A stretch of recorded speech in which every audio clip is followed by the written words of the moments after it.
Let's start with the big idea. BPA security is dimensional and model-driven.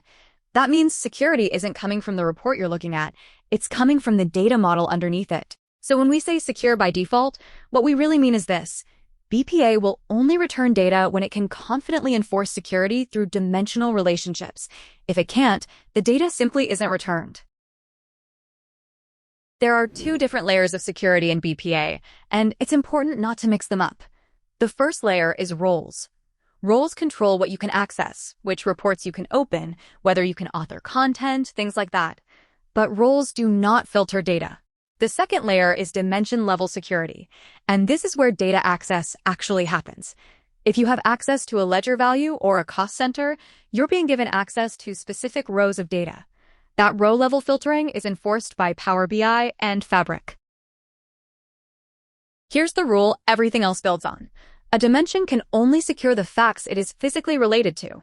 Think of the data model as the enforcement boundary. When you secure a dimension, BPA looks at which fact tables that dimension is connected to, and only those facts are eligible for security enforcement. No relationship means the dimension has nowhere to apply its filter.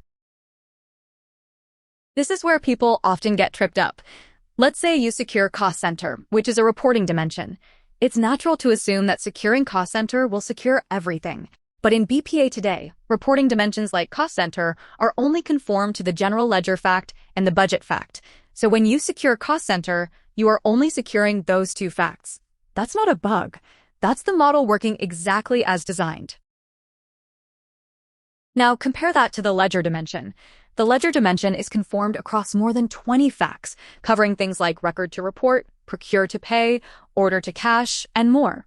So when you secure ledger, that single decision can enforce security across a very large portion of the model. This is why ledger security feels powerful. It's not special logic, it's just broader dimensional conformance. To wrap up, it's important to be clear about what BPA security does not do. It does not infer relationships, it does not automatically extend to new facts. It does not replace finance and operations transactional security. And it does not support arbitrary cross-fact filtering. It also does not perpetuate into Fabric. Security needs to be maintained in Fabric separately. All security outcomes in BPA come back to one thing: dimensional conformance in the data model. If the model supports enforcement, security is applied. If it doesn't, data is not returned. So the mental model to keep in mind is simple. In BPA, security isn't about what you selected. It's about what the model can enforce.